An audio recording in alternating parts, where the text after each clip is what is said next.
Hi everyone and welcome. I'm joined today by Scott Ritter, a former US Marine, intelligence officer, and the UN weapons inspector. It's good to have you back on.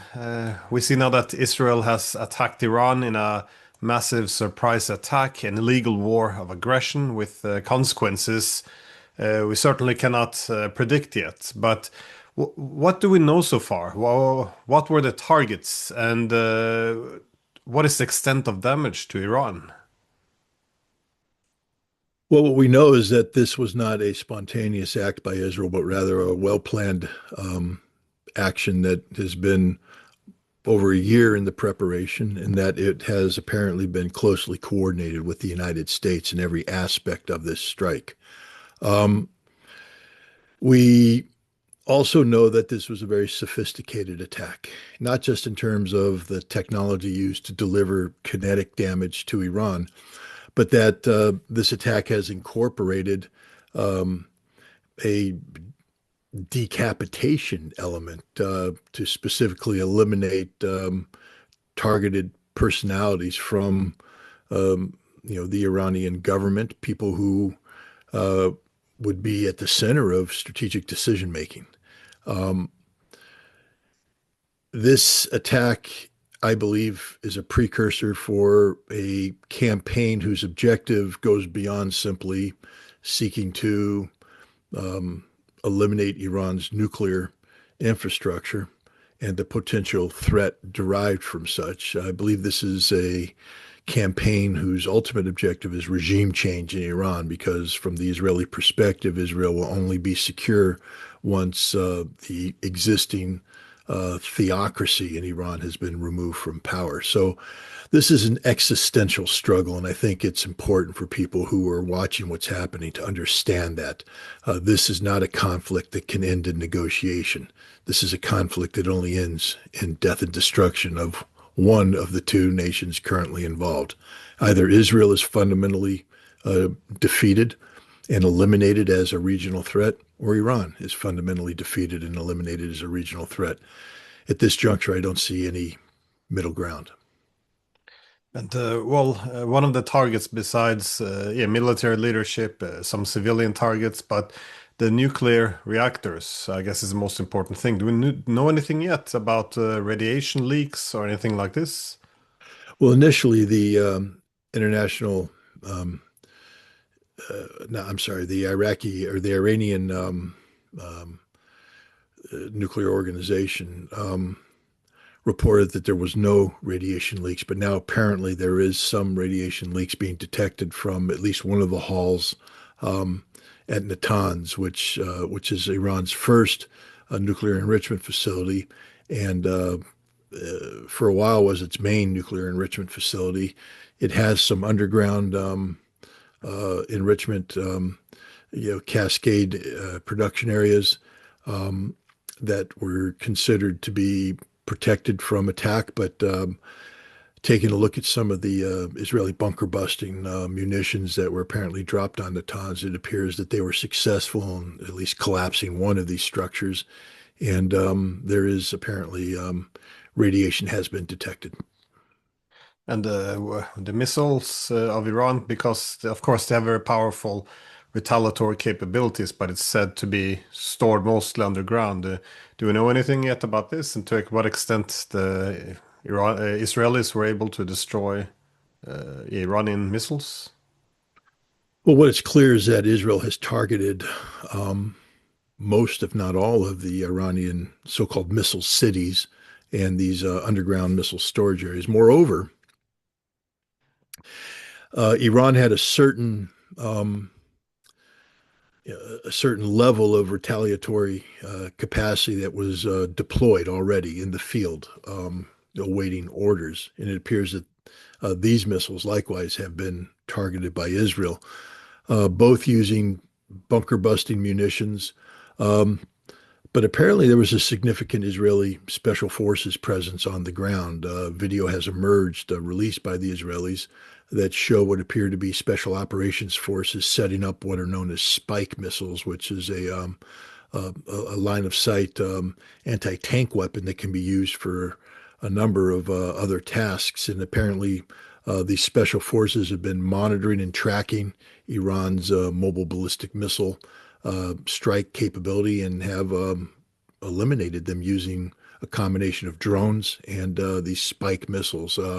But again, it just shows the degree to which these operations are planned. I can tell you from personal experience that you just simply don't wake up and deploy a special operations force willy-nilly into um, the depths of a hostile nation. That these missions require extensive planning, the infiltration, the exfiltration, and operating on the ground without being detected all require not just great skill and courage on the part of the operator on the ground, but preparation on the part of those who, are responsible for getting them in and getting them out. No, it seems to be a very well planned and sophisticated surprise attack, but certainly an Iranian retaliation will come. Do we know uh, how Iran might retaliate? Will it go after Israel's nuclear reactors, US bases in the region, Arab states which it assists in I guess defending Israel? Or I know it's a lot of speculation at this point, but what might we expect to see today or in the coming days? Well, gosh, I mean, if I'm a boxer training for a match, I'm going to, develop a repertoire. Jab, jab, jab, uppercut, hook, all the different punches I have that I can use depending on how you present yourself as a target. Um, but going in, if you amputate one of my arms and you rip the rotator cuff on the other one and rip the tricep and all that, suddenly I don't have as many punches available to me. How many punches does Iran have right now? You know, Iran has spoken about, if it were attacked, that if its nuclear infrastructure was attacked, that it would eliminate the oil production uh, capacity in the Middle East, thereby threatening energy security for the world. They haven't done anything. Um, we were told that if the United States was involved in any aspect of an Israeli attack, that American facilities in the region would be subjected to, deadly retaliation. Haven't seen anything. We were told that the Israeli nation itself would feel a relentless, horrific response that threatened its very existence. We haven't seen anything. Now, is this because the Iranians are planning, or is it the fact that many of their punches have been removed? I don't think Iran has the capacity to do everything that it promised to do. I don't believe Iran can, for instance, take out Israel um, and take out American military installations in the region. The same thing. I don't believe Iran has the capacity now to start destroying oil production in the region. I think Iran has to um, take stock of what, if anything, is left to it in terms of retaliatory capacity, and then prioritize. Right now, we have a conflict that could be limited simply to Israel. Um, Iran would have to make a decision because I can guarantee with 100% certainty that if Iran attacks an American military installation in the region, the full weight of the United States military will be brought to bear on Iran. And if you think what you saw take place in Iran last night was tough, you ain't seen nothing yet. There's no power in the world that can project power in a more violent fashion than the United States of America. And we've been preparing for a military strike against Iran for well over a year. General Kurilla has already briefed President Trump on the strike options. The resources are there, the bombs are there, and some of these weapons could be nuclear. American weapons could be nuclear, and in nature. The only way to destroy Firdos, for instance, the underground nuclear enrichment facility, is with a nuclear bomb. The only way to destroy some of the other facilities would be through a nuclear weapon. Israel clearly hasn't used a nuclear weapon, nor would it be likely Israel would use a nuclear weapon. I think Israel's playing the longer game. Rather than destroying Firdos, they're seeking to eliminate the government and then in post-conflict negotiations have Firdos eliminated through inspections, etc. But if you attack American facilities and inflict casualties on Americans, the United States will come down like a load of bricks. And I think the one thing that Iran has to understand right now is it has no air defense. The Israelis, through the use of innovative drone technology and tactics, successfully and wiped out Iranian air defense. Iran is literally a defenseless nation. The only defense it has is its ability to project a meaningful offensive strike capability. And right now, it's unknown how much of that, if any, remains. I do believe that if there is a strike capacity left, that Iran will focus almost singularly on taking out Israeli targets, punishing Israel for what they've done.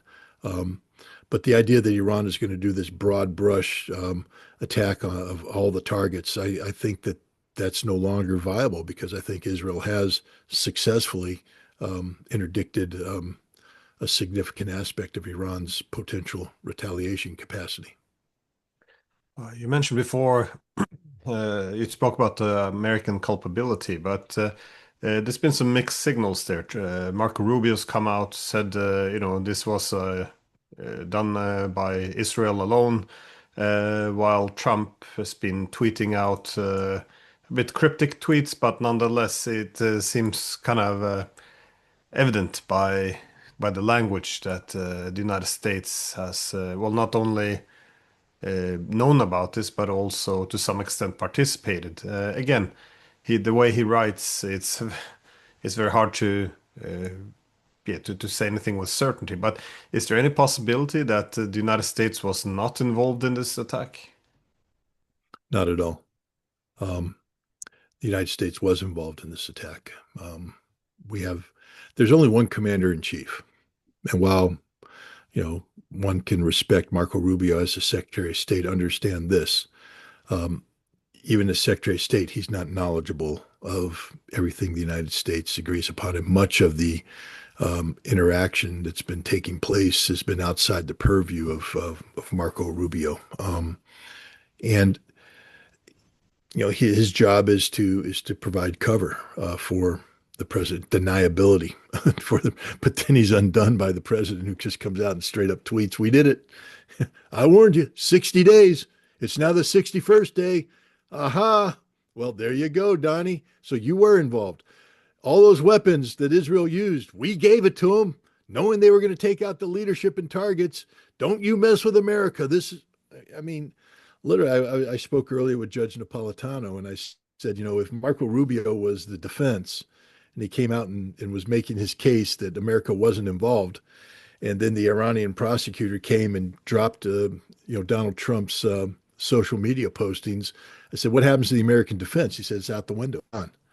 It's clear to anybody that the United States was deeply involved in the not just in the planning, but we set this thing up. I mean, the one of the real harm that's been done to America is our credibility as a nation.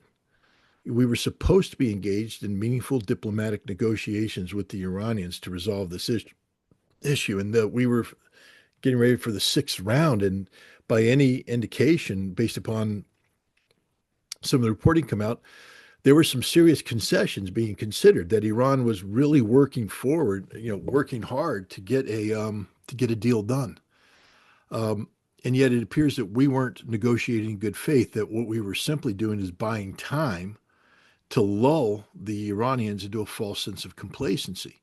When the president puts an emphasis on the Sunday negotiations, and then Benjamin Netanyahu comes out and reinforces that and says, "Yeah, we'll be holding off until Sunday to see what comes out of there," and then, Friday morning or Friday night, Thursday night, they attack, a surprise attack. Look, this is a Pearl Harbor type event. This is a violation of international law. Israel has no justification none whatsoever. Preemptive self-defense, which a lot of people like to cite, requires an imminent threat which cannot be dealt with otherwise. Israel has articulated, the imminent nature of the threat posed by Iran's nuclear program, and yet you can't speak of an imminent threat when Iran is actually in the process of active negotiations to resolve this issue, when these facilities are under monitoring, that there's been no evidence of diversion. I know the IEA put out a report put out by the Board of Governors that says they can no longer guarantee that outcome, but that's just an absurdly um, reached politicized statement. There's no evidence that Iran was diverting, none whatsoever. And the IAEA knows that. But the timing of their report, again, it was deliberate to create the concept of justifiable military intervention. But Israel, they've made no effort. They've made no effort to get the international community engaged. Um, this was an illegal act, an unlawful act, a Pearl Harbor type event. And the United States played a very important role in making it possible. Yeah, this sounds very similar to Iraq back in 2003, because then it was also attempted to say this was preemptive. But of course, it wasn't preemptive. As you said, that has to mean an imminent attack. It's preventive, which is sometime into the future, but that is nowhere near what's supposed to be covered by international law. So, no, I couldn't agree more. This is as illegal as it gets. Um, but what are the wider consequences? You said this was a surprise attack during the negotiation, so being stabbed in the back. How will I guess the negotiations are done? They can't negotiate with the Americans while the American and Israelis are attacking their nuclear reactors. And how or am I? Is this not a fair assumption, or what do you think? Well, it's not just an assumption. The Iranians have come out and said there won't be any more negotiations. At least the sixth round is canceled, and there's no reason, there's nothing to negotiate now. It is important how Iran moves forward. Right now, they said we will continue to enrich, which means they will continue their nuclear programs, which is their right. But now, how will they deal with the IAEA? I mean, one of the things that this attack has done is destroy the credibility of the IAEA. I know what that means. When I was a weapons inspector in Iraq, I know what happened when the United States used the inspection process to justify not only a strike against Iraq, but to gather intelligence about the targets that were struck. I can guarantee you that the specific aim points that Israel used against the various nuclear infrastructure targets were aim points that were derived from IAEA inspector access to those sites. Because I know that's what happened when the United Nations gained access to sensitive sites in Iraq. The Israelis, the Iranians have captured documents that purport to demonstrate the collusion between Grossi and his IAEA staff and Israel on the Iranian nuclear issue. Um, and now there seems to be direct collusion between Grossi's reporting the work of the board of directors in creating, the facade of legal justification for Israel's actions. Um, how will the IAEA be able to regain its credibility, if possible, if it's even possible? And what will be the role of the IAEA going forward? Let's say that you know Iran doesn't withdraw from the NPT, although they've promised to withdraw from the NPT if their nuclear facilities were struck. I'll just say this. For those people out there who are saying Iran should do this, they should pursue a nuclear weapon, understand this: Iran will never be allowed to have a nuclear weapon. If that point has been made right now, I don't know how else to make it. Um, this ends. This ends with the demise of the Iranian nuclear program. That's just the reality of it. Um, if Iran can navigate these troubled shoals and bring it into this conflict in a way that allows the theocracy to stay in power, that would be quite the feat. But Iran doesn't emerge from this as a nuclear power. There's many people out there saying Iran should build a bomb. Understand that Iran will never build a bomb. And if it does build a bomb, then American bombs will take out the bomb. We will not allow this to happen. So people need to wipe this fantasy from their minds.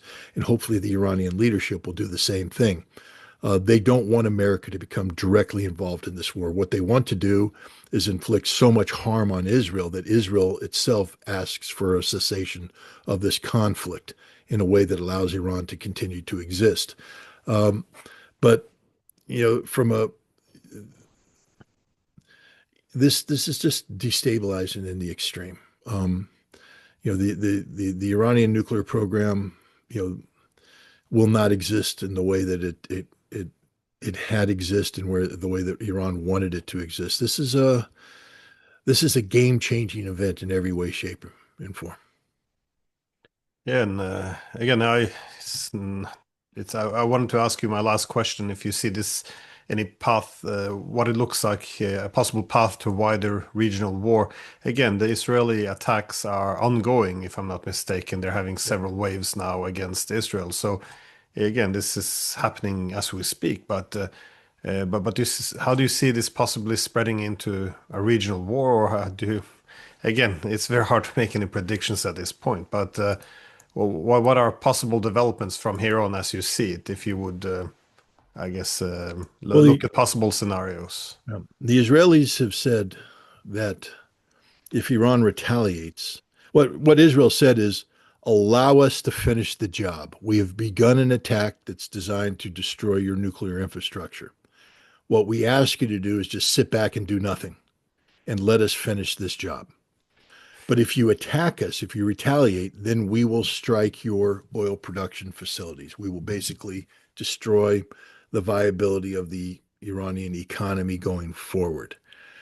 If, I mean, it would take a miracle of diplomacy, but I do see a scenario in which if this war is limited to Israel blowing up Iran and Iran blowing up Israel, that we can keep it contained to that. Um,